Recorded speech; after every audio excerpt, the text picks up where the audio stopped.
السلام علیکم ورحمۃ اللہ وبرکاتہ۔ تو ناظرین، آج ہم بتائیں گے کہ شہید کی کتنی قسمیں ہیں۔ تو پہلے یہ معلوم ہونا چاہیے کہ شہید کی 3 قسمیں ہیں۔ ایک شہید حقیقی، دوسرا میں شہید فقہی، اور نمبر 3 شہید حکمی۔ تو جو شخص اللہ کی راہ میں قتل کیا جائے وہ شہید حقیقی ہے، یعنی اللہ کی راہ میں قتل کیا جائے جہاد کرتے ہوئے۔ نمبر 2 اور شہید فقہی اسے کہتے ہیں کہ عاقل بالغ مسلمان جس پر غسل فرض نہ ہو،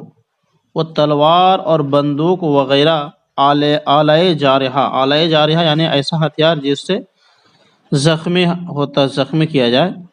ٹھیک ہے، آلۂ جارحہ سے ظلماً قتل کیا جائے، یعنی اس کو ظلم کر کے قتل کیا جائے، ناحق اس کو قتل کیا جائے،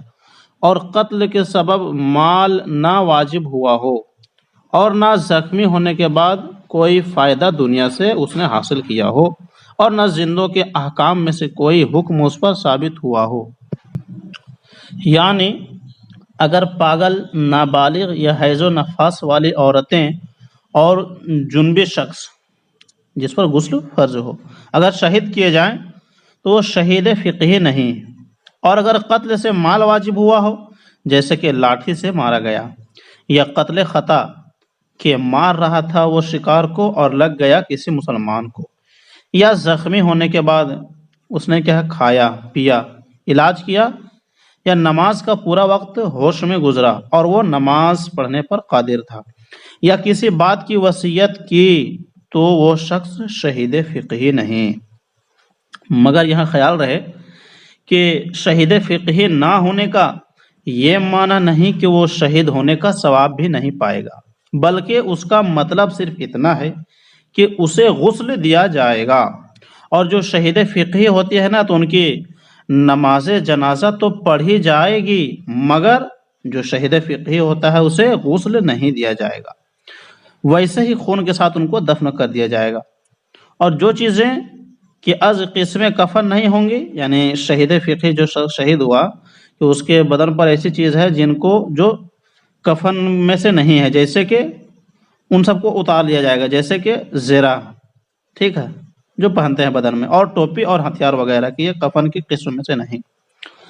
اور کفن مسنون میں اگر کمی ہوگی تو اسے پورا کیا جائے گا، یعنی کفن مکمل نہیں ہو رہا ہے کفن مسنون، ہاں اس شہید فقہی کا پاجامہ نہیں اتارا جائے اور سارے کپڑے اتار کر، تو یہ کہ پاجامہ نہیں اتارا جائے گا، نمبر 2 کیا ہے، اس کے سارے کپڑے اتار کر نئے کپڑے نہیں دیے جائیں گے، ایسا کرنا مکروہ ہے۔ اور رہا شہید حکمی، نمبر 3 میں شہید حکمی، تو یہ وہ شخص ہے جس کو ظلماً قتل نہیں کیا گیا، یعنی ظلم کرتے اس کو قتل نہیں کیا گیا، مگر قیامت کے دن وہ شہیدوں کے گروہ میں اٹھایا جائے گا۔ حدیث شریف میں ہے، سرکار اقدس صلی اللہ تعالی علیہ وسلم نے فرمایا کہ خدائے تعالیٰ کی راہ میں شہید کیے جانے کے علاوہ 7 شہادتیں اور ہیں، یعنی 7 اور قسم کے ایسے لوگ ہیں جن کو شہید کا ثواب ملتا ہے۔ نمبر 1 جو شخص طاعون میں مرے وہ شہید ہے۔ طاعون یعنی وبا، عام بیماری جو پھیلتی ہے، جیسے کبھی اس ٹائم میں کیا ہے کورونا، یہ بیماری پھیلی ہوئی ہے، یہ بھی ایک طاعون ہے۔ نمبر 2 میں جو شخص ڈوب کر مر جائے وہ شہید ہے۔ نمبر 3 میں جو شخص ذات الجنب یعنی نیمونیا میں مرے، نیمونیا بیماری میں مرے تو وہ بھی شہید ہے۔ نمبر 4 میں جو شخص پیٹ کی بیماری میں مر جائے وہ بھی شہید ہے۔ نمبر 5 جو شخص آگ میں جل جائے وہ بھی شہید ہے۔ نمبر 6 جو شخص عمارت کے نیچے دیوار سے دب کر یا چھت سے دب کر مر جائے وہ بھی شہید ہے۔ اور نمبر 7 میں وہ عورت جو بچہ کی پیدائش کے وقت مر جائے وہ بھی شہید ہے۔ حوالہ مشکات شریف صفحہ نمبر 136۔ تو ان کے علاوہ اور بھی بہت سی صورتیں ہیں ناظرین جن میں شہادت کا ثواب ملتا ہے، ان میں سے چند میں شمار کرتا ہوں، چند یہ ہیں۔ نمبر 1 حالت سفر میں مرا۔ نمبر 2 سل کی بیماری میں مرا، جس کا ہاتھ کیا ہوتا ہے جم جاتا ہے، کام نہیں کرنے لگتا ہے، جس کو لکوہ وغیرہ سے تعبیر کرتے ہیں۔ نمبر 3 سواری سے گر کر مرا یا مرغی سے مرا۔ نمبر 4 بخار میں مرا، یا جان و مال یا اہل و عیال یعنی گھر والوں یا کسی حق کے بچانے میں وہ قتل کیا گیا۔ پھر یہ وہ شخص جو عشق میں مرا بشرطے کہ وہ شخص پاک دامن ہو اور عشق کو چھپایا ہو۔ پھر کسی درندے نے پھاڑ کھایا تو اس کو بھی شہادت کا ثواب ملے گا، یا بادشاہ نے ظلمن اس کو قید کیا اور مار ڈالا اور وہ مر گیا، یا کسی موذی جانور کے کاٹنے سے مرا جیسے سانپ بچھو وغیرہ،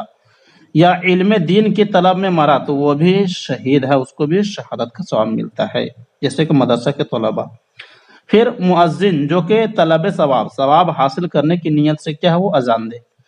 اور پھر وہ تاجر، وہ بزنس مین جو ہمیشہ سچ کہتا ہو تجارت میں، وہ اس کو بھی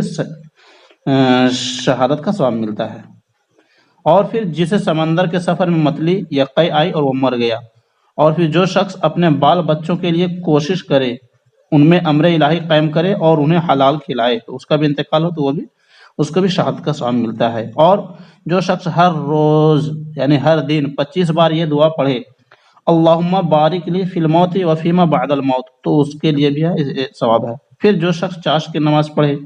اور ہر مہینے میں 3 روزہ رکھے اور وطر کو سفر و حضر میں یعنی سفر میں بھی اور گھر میں بھی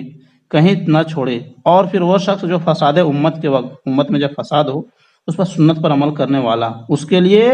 100 شہیدوں کا ثواب ہے۔ اور جو شخص مرض میں یعنی بیماری کی حالت میں لا الہ الا انت سبحانک انی کنت من الظالمین 40 مرتبہ کہے، اور اگر اس شخص کا انتقال اسی بیماری میں ہو گیا تو وہ بھی شہید ہے، اور اگر اچھا ہو گیا تو اس کی مغفرت ہو جائے گی۔ اور پھر وہ شخص جو کفار سے مقابلہ کے لیے سرحد پر گھوڑا باندھنے والا، اور جو شخص ہر رات میں سورہ یاسین شریف پڑھے اس کے لیے بھی شہادت کا ثواب ہے، اور جو شخص باوضو سویا اور مر گیا اس کے لیے بھی شہادت کا ثواب ہے۔